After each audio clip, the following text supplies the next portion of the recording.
ಅಷ್ಟೂರು ಗ್ರಾಮದಲ್ಲಿ ಶ್ರೀ ಮಾರುತೇಶ್ವರ ಕಾರ್ತಿಕ ಮಹೋತ್ಸವ ಅದ್ಧೂರಿಯಾಗಿ ನಡೆಯಿತು. ರಾತ್ರಿಯಿಂದ ಬೆಳಗ್ಗೆ ತನಕ ಕೂಡ ಪರವಂತಿಕೆ ಸೇವೆಯ ಜೊತೆಗೆ ಗ್ರಾಮದ ಜನ ನಂದಿಕೋಲು ಕುಣಿದು ಕುಪ್ಪಳಿಸಿದ್ದಾರೆ. ಇನ್ನು ಸುತ್ತಲಿನ ಗ್ರಾಮದ ಜನ, ಬೇರೆ ರಾಜ್ಯದ ಭಕ್ತರು ಈ ಕಾರ್ಯಕ್ರಮದಲ್ಲಿ ಭಾಗಿಯಾಗಿದ್ರು. ಬೆಳಗ್ಗೆ ಆಂಜನೇಯನಿಗೆ ವಿಶೇಷ ಪೂಜೆ ಮಾಡುವ ಮುಖಾಂತರ ಸಾವಿರಾರು ಭಕ್ತರು ಕಣ್ತುಂಬಿಕೊಂಡಿದ್ದಾರೆ.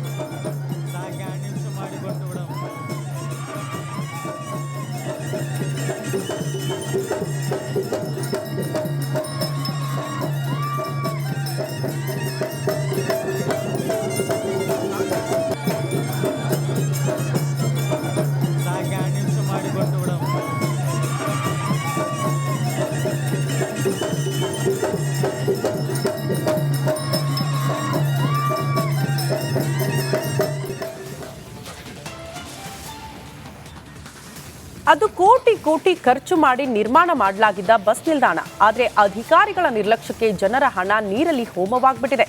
ಯಾಕೆ ಅಂತೀರಾ? ಆ ಕುರಿತ ಒಂದು ರಿಪೋರ್ಟ್ ಇಲ್ಲಿದೆ ನೋಡಿ.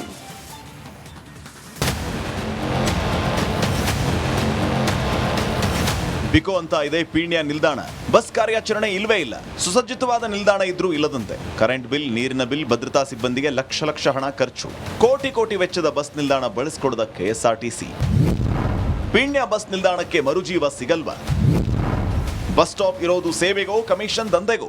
ಎಲ್ಲವೂ ಸ್ತಬ್ಧ, ಎಲ್ಲವೂ ಖಾಲಿ ಖಾಲಿ. ಮೆಜೆಸ್ಟಿಕ್ ಭಾಗದಲ್ಲಿ ಸಾಕಷ್ಟು ಟ್ರಾಫಿಕ್ ಸಮಸ್ಯೆ, ಸಾಕಷ್ಟು ಜನ ಬರ್ತಾರೆ ಎಂಬ ದೃಷ್ಟಿಯಿಂದ ಇಲ್ಲಿಂದ ಒಂದು ಕಡೆ ಟರ್ಮಿನಲ್ ಆಗಿ ಈ ಒಂದು ಬಸ್ ನಿಲ್ದಾಣ ರೆಡಿ ಮಾಡಿದ್ರು. 600 ಎಕರೆ 40 ಕೋಟಿ ಖರ್ಚು ಮಾಡಿ 2014ರಲ್ಲಿ. ಯಾಕಂದರೆ ಇಲ್ಲಿಂದ ಉತ್ತರ ಕರ್ನಾಟಕ ಭಾಗಗಳಿಗೆ ಬಸ್ಗಳು ಹೋಗಬೇಕಿತ್ತು. ಬಟ್ ಇದು ಯಾವುದೂ ಆಗಿಲ್ಲ. ಹೀಗಾಗಿ ಎಲ್ಲೇ ಒಂದು ಕಡೆ KSRTC ಇದು ಜನರ ಸೇವೆಗೆ ಮಾಡಿದರೆ ಅಥವಾ ಕಮಿಷನ್ ದಂಧೆಗೆ ಮಾಡಿದರೆ ಎಂಬುದು ಈಗ ಆರೋಪ ಸಹ ಕೇಳಿಬಂದಿದೆ. ಬಸ್ ಕಾರ್ಯಾಚರಣೆ ಇಲ್ಲದೆ ಪೀಣ್ಯದ ಕೆಎಸ್ಆರ್ಟಿಸಿ ಬಸ್ ನಿಲ್ದಾಣ ಬಿಕೋ ಅಂತ ಇದೆ. ಮೆಜೆಸ್ಟಿಕ್ ಅಲ್ಲಿ ಬಸ್ ಒತ್ತಡ ಕಡಿಮೆ ಮಾಡೋದಕ್ಕೆ ಬಸವೇಶ್ವರ ಬಸ್ ನಿಲ್ದಾಣ ಮಾಡಲಾಗಿತ್ತು. ಆದರೆ ಪೀಣ್ಯ ಬಸ್ ನಿಲ್ದಾಣದ ಬಗ್ಗೆ ಸಿಬ್ಬಂದಿ ನಿರ್ಲಕ್ಷ್ಯ ತೋರಿದ್ದಾರೆ. ಜನರ ಸೇವೆಗೋ, ಕಾಂಟ್ರಾಕ್ಟರ್ಗಳ ಕಮಿಷನ್ ದಂಧೆಗೋ? ವರ್ಷಗಟ್ಟಲೆಯಿಂದ ಬಸ್ ಕಾರ್ಯಾಚರಣೆ ಇಲ್ಲದೆ ಬಿಕೋ ಅಂತ ಇದೆ. ಬಸ್ಗಳು ಓಡಾಟ ಇಲ್ಲದೆ ಇದ್ರೂ ಟರ್ಮಿನಲ್ ನಿರ್ವಹಣೆಗೆ ತಿಂಗಳಿಗೆ ಲಕ್ಷ ಲಕ್ಷ ಖರ್ಚು ಮಾಡಲಾಗ್ತಾ ಇದೆ. ಎಲ್ಲ ಶಾಪ್ಗಳು ಕ್ಲೋಸ್ ಆಗಿದ್ದೇವೆ. ಮೇಲೆ ಹೋಟೆಲ್ಸ್ ಅದು ಸಹ ಕ್ಲೋಸ್ ಆಗಿದೆ. ಬಟ್ ಮೇಂಟೈನ್ ಮಾಡ್ತಿದ್ರೆ ಅದು ಸಹ ಲಕ್ಷ ಲಕ್ಷ ಖರ್ಚು ಮಾಡ್ತಿದ್ರೆ. ಕರೆಂಟ್ ಬಿಲ್ಲು, ವಾಟರ್ ಬಿಲ್ಲು ನೋಡ್ತಿರ್ಬೋದು. ಎಲ್ಲವೂ ಶಾಪ್ ಕ್ಲೋಸ್ ಆಗಿದೆ. ಮೆಜೆಸ್ಟಿಕ್ ಭಾಗದ ಆ ಬಸ್ ನಿಲ್ದಾಣ ತುಂಬ ಚಿಕ್ಕದು. ಸಾಕಷ್ಟು ಜನ ಬರ್ತಾರೆ ನೋಡಿ. ಎಲ್ಲ ಕಾರ್ ಪಾರ್ಕ್ಗಳ ಅಡ್ಡೆ ಆಗಿದೆ ನೋಡಿ. ಎಲ್ಲವೂ ಖಾಲಿ ಖಾಲಿ. ಎಲ್ಲ ಕಾರುಗಳು ತಂದು ನಿಲ್ಲಿಸ್ತಾರೆ. ಇಲ್ಲಿ ಗುತ್ತಿಗೆ ತಗೊಂಡಂತ ಗುತ್ತಿಗೆದಾರ ಅಲ್ಲೇ ಸೂಸೈಡ್ ಮಾಡ್ಕೊಂಡ. ಯಾಕೆ ಆ ಹೋಟ್ಲಲ್ಲಿ ಸೂಸೈಡ್ ಮಾಡ್ಕೊಂಡ. ಅಲ್ಲೇ ಒಂದು 3-4 ವರ್ಷ ಆಯಿತು. ಪಾರ್ಕಿಂಗು ಬೇರೆ ಬೇರೆ ಡಿಪೋ ಬಸ್ಗಳೆಲ್ಲ ಪಾರ್ಕಿಂಗ್ ಮಾಡ್ತಾರೆ. ರಾತ್ರಿ ಆದರೆ ಸಂಪೂರ್ಣವಾಗಿ ಅನೈತಿಕ ಚಟುವಟಿಕೆಗಳ ತಾಣ ಆಗಿದೆ. ಇದನ್ನು ಅಧಿಕಾರಿಗಳು ಗೊತ್ತಿದ್ರು ಕೂಡ ಜಾಣ ಕೂಡು ಅಂತ ಹೇಳ್ತಾರೆ. ಜಾಣ ಕೂಡಿಂದ ಅಧಿಕಾರಿಗಳು ಕಣ್ಮುಚ್ಕೊಂಡು ಕೂತಿದ್ದಾರೆ. ತಕ್ಷಣ ಕ್ರಮ ಆಗಬೇಕು ಅಂತ ಈ ಮೂಲಕ ಒತ್ತಾಯಿಸ್ತಾ ಇದ್ವಿ ಸರ್. ಕರೆಂಟ್ ಬಿಲ್, ನೀರಿನ ಬಿಲ್, ಭದ್ರತಾ ಸಿಬ್ಬಂದಿಗೆ ಲಕ್ಷ ಲಕ್ಷ ಹಣ ಖರ್ಚು ಮಾಡಲಾಗ್ತಾ ಇದೆ. 2014ರಲ್ಲಿ 6.21 ಎಕರೆ ಜಾಗದಲ್ಲಿ 40 ಕೋಟಿ ವೆಚ್ಚದಲ್ಲಿ ಟರ್ಮಿನಲ್ ನಿರ್ಮಾಣ ಮಾಡಿದ್ರು. ಕೋಟಿ ಕೋಟಿ ವೆಚ್ಚದ ನಿಲ್ದಾಣವನ್ನ ಬಳಕೆ ಮಾಡಿಕೊಳ್ಳದೆ ಅಧಿಕಾರಿಗಳು ನಿರ್ಲಕ್ಷ್ಯ ತೋರಿದ್ದಾರೆ. ಕೆಎಸ್ಆರ್ಟಿಸಿ ನಿಲ್ದಾಣ ಜನರ ಸೇವೆಗೋ, ಕಾಂಟ್ರಾಕ್ಟರ್ಗಳ ಕಮಿಷನ್ ದಂಧೆಗೋ ನಿರ್ಮಾಣ ಮಾಡಿದ್ದೋ ಅಂತ ಅನುಮಾನ ಶುರುವಾಗಿದೆ. Veeresh, metro bureau, Republic Kannada. Ashtur ಗ್ರಾಮದಲ್ಲಿ ಶ್ರೀ ಮಾರುತೇಶ್ವರ ಕಾರ್ತಿಕ ಮಹೋತ್ಸವ ಅದ್ಧೂರಿಯಾಗಿ ನಡೆಯಿತು. ರಾತ್ರಿಯಿಂದ ಬೆಳಗ್ಗೆ ತನಕ ಕೂಡ ಪರವಂತಿಕೆ ಸೇವೆಯ ಜೊತೆಗೆ ಗ್ರಾಮದ ಜನ ನಂದಿಕೋಲು ಕುಣಿದು ಕುಪ್ಪಳಿಸಿದ್ದಾರೆ. ಇನ್ನು ಸುತ್ತಲಿನ ಗ್ರಾಮದ ಜನ, ಬೇರೆ ರಾಜ್ಯದ ಭಕ್ತರು ಈ ಕಾರ್ಯಕ್ರಮದಲ್ಲಿ ಭಾಗಿಯಾಗಿದ್ರು. ಬೆಳಗ್ಗೆ ಆಂಜನೇಯನಿಗೆ ವಿಶೇಷ ಪೂಜೆ ಮಾಡುವ ಮುಖಾಂತರ ಸಾವಿರಾರು ಭಕ್ತರು ಕಣ್ತುಂಬಿಕೊಂಡಿದ್ದಾರೆ.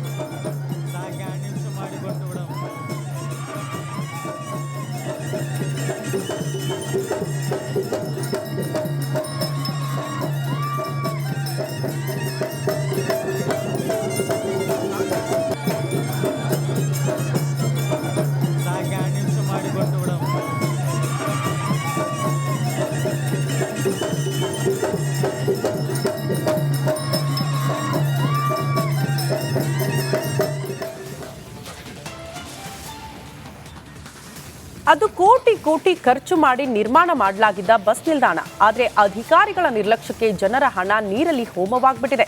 ಯಾಕೆ ಅಂತೀರಾ? ಆ ಕುರಿತ ಒಂದು ರಿಪೋರ್ಟ್ ಇಲ್ಲಿದೆ ನೋಡಿ.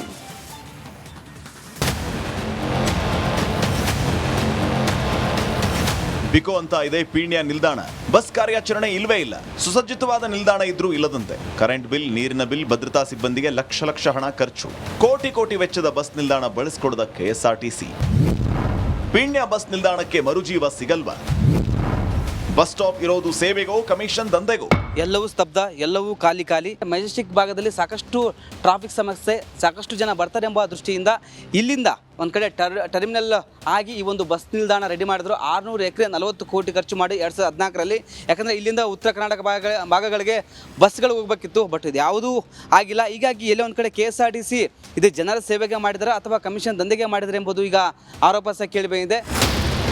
ಬಸ್ ಕಾರ್ಯಾಚರಣೆ ಇಲ್ಲದೆ ಪೀಣ್ಯದ KSRTC ಬಸ್ ನಿಲ್ದಾಣ ಬಿಕೋ ಅಂತ ಇದೆ. ಮೆಜೆಸ್ಟಿಕ್ ಅಲ್ಲಿ ಬಸ್ ಒತ್ತಡ ಕಡಿಮೆ ಮಾಡೋದಕ್ಕೆ ಬಸವೇಶ್ವರ ಬಸ್ ನಿಲ್ದಾಣ ಮಾಡಲಾಗಿತ್ತು. ಆದರೆ ಪೀಣ್ಯ ಬಸ್ ನಿಲ್ದಾಣದ ಬಗ್ಗೆ ಸಿಬ್ಬಂದಿ ನಿರ್ಲಕ್ಷ್ಯ ತೋರಿದ್ದಾರೆ. ಜನರ ಸೇವೆಗೋ ಕಾಂಟ್ರಾಕ್ಟರ್ಗಳ ಕಮಿಷನ್ ದಂಧೆಗೋ ವರ್ಷಗಟ್ಟಲೆಯಿಂದ ಬಸ್ ಕಾರ್ಯಾಚರಣೆ ಇಲ್ಲದೆ ಬಿಕೋ ಅಂತ ಇದೆ. ಬಸ್ಗಳು ಓಡಾಟ ಇಲ್ಲದ ಇದ್ರೂ ಟರ್ಮಿನಲ್ ನಿರ್ವಹಣೆಗೆ ತಿಂಗಳಿಗೆ ಲಕ್ಷ ಖರ್ಚು ಮಾಡಲಾಗ್ತಾ ಇದೆ. ಎಲ್ಲ ಶಾಪ್ಗಳು ಕ್ಲೋಸ್ ಆಗಿದ್ದೇವೆ, ಮೇಲೆ ಹೋಟೆಲ್ಸ್ ಅದು ಸಹ ಕ್ಲೋಸ್ ಆಗಿದೆ. ಬಟ್ ಮೇಂಟೈನ್ ಮಾಡ್ತಿದ್ರೆ ಅದು ಸಹ ಲಕ್ಷ ಖರ್ಚು ಮಾಡ್ತಿದ್ರೆ. ಕರೆಂಟ್ ಬಿಲ್ಲು, ವಾಟರ್ ಬಿಲ್ಲು ನೋಡ್ತಿರ್ಬೋದು, ಎಲ್ಲವೂ ಶಾಪ್ ಕ್ಲೋಸ್ ಆಗಿದೆ. ಮೆಜೆಸ್ಟಿಕ್ ಭಾಗದ ಆ ಬಸ್ ನಿಲ್ದಾಣ ತುಂಬ ಚಿಕ್ಕದು, ಸಾಕಷ್ಟು ಜನ ಬರ್ತಾರೆ. ನೋಡಿ ಎಲ್ಲ ಕಾರ್ ಪಾರ್ಕ್ಗಳ ಅಡ್ಡೆ ಆಗಿದೆ. ನೋಡಿ ಎಲ್ಲವೂ ಖಾಲಿ, ಎಲ್ಲ ಕಾರುಗಳು ತಂದು ನಿಲ್ಲಿಸ್ತಾರೆ. ಇಲ್ಲಿ ಗುತ್ತಿಗೆ ತಗೊಂಡಂತ ಗುತ್ತಿಗೆದಾರ ಅಲ್ಲೇ ಸೂಸೈಡ್ ಮಾಡ್ಕೊಂಡ. ಯಾಕೆ ಆ ಹೋಟ್ಲಲ್ಲಿ ಸೂಸೈಡ್ ಮಾಡ್ಕೊಂಡ. ಅಲ್ಲೇ ಒಂದು 3-4 ವರ್ಷ ಆಯಿತು. ಪಾರ್ಕಿಂಗು ಬೇರೆ ಡಿಪೋ ಬಸ್ಗಳೆಲ್ಲ ಪಾರ್ಕಿಂಗ್ ಮಾಡ್ತಾರೆ. ರಾತ್ರಿ ಆದರೆ ಸಂಪೂರ್ಣವಾಗಿ ಅನೈತಿಕ ಚಟುವಟಿಕೆಗಳ ತಾಣ ಆಗಿದೆ. ಇದನ್ನು ಅಧಿಕಾರಿಗಳು ಗೊತ್ತಿದ್ರು ಕೂಡ ಜಾಣ ಕೂಡು ಅಂತ ಹೇಳ್ತಾರೆ. ಜಾಣ ಕೂಡಿಂದ ಅಧಿಕಾರಿಗಳು ಕಣ್ಮುಚ್ಕೊಂಡು ಕೂತಿದ್ದಾರೆ. ತಕ್ಷಣ ಕ್ರಮ ಆಗಬೇಕು ಅಂತ ಈ ಮೂಲಕ ಒತ್ತಾಯಿಸ್ತಾ ಇದ್ವಿ ಸರ್. ಕರೆಂಟ್ ಬಿಲ್, ನೀರಿನ ಬಿಲ್, ಭದ್ರತಾ ಸಿಬ್ಬಂದಿಗೆ ಲಕ್ಷ ಹಣ ಖರ್ಚು ಮಾಡಲಾಗ್ತಾ ಇದೆ. 2014ರಲ್ಲಿ 6.21 ಎಕರೆ ಜಾಗದಲ್ಲಿ 40 ಕೋಟಿ ವೆಚ್ಚದಲ್ಲಿ ಟರ್ಮಿನಲ್ ನಿರ್ಮಾಣ ಮಾಡಿದ್ರು. ಕೋಟಿ ವೆಚ್ಚದ ನಿಲ್ದಾಣವನ್ನ ಬಳಕೆ ಮಾಡಿಕೊಳ್ಳದೆ ಅಧಿಕಾರಿಗಳು ನಿರ್ಲಕ್ಷ್ಯ ತೋರಿದ್ದಾರೆ. KSRTC ನಿಲ್ದಾಣ ಜನರ ಸೇವೆಗೋ ಕಾಂಟ್ರಾಕ್ಟರ್ಗಳ ಕಮಿಷನ್ ದಂಧೆಗೋ ನಿರ್ಮಾಣ ಮಾಡಿದ್ದೋ ಅಂತ ಅನುಮಾನ ಶುರುವಾಗಿದೆ. Veeresh, metro bureau, Republic Kannada. Ashtur ಗ್ರಾಮದಲ್ಲಿ ಶ್ರೀ ಮಾರುತೇಶ್ವರ ಕಾರ್ತಿಕ ಮಹೋತ್ಸವ ಅದ್ಧೂರಿಯಾಗಿ ನಡೆಯಿತು. ರಾತ್ರಿಯಿಂದ ಬೆಳಗ್ಗೆ ತನಕ ಕೂಡ ಪರವಂತಿಕೆ ಸೇವೆಯ ಜೊತೆಗೆ ಗ್ರಾಮದ ಜನ ನಂದಿಕೋಲು ಕುಣಿದು ಕುಪ್ಪಳಿಸಿದ್ದಾರೆ. ಇನ್ನು ಸುತ್ತಲಿನ ಗ್ರಾಮದ ಜನ, ಬೇರೆ ರಾಜ್ಯದ ಭಕ್ತರು ಈ ಕಾರ್ಯಕ್ರಮದಲ್ಲಿ ಭಾಗಿಯಾಗಿದ್ರು. ಬೆಳಗ್ಗೆ ಆಂಜನೇಯನಿಗೆ ವಿಶೇಷ ಪೂಜೆ ಮಾಡುವ ಮುಖಾಂತರ ಸಾವಿರಾರು ಭಕ್ತರು ಕಣ್ತುಂಬಿಕೊಂಡಿದ್ದಾರೆ.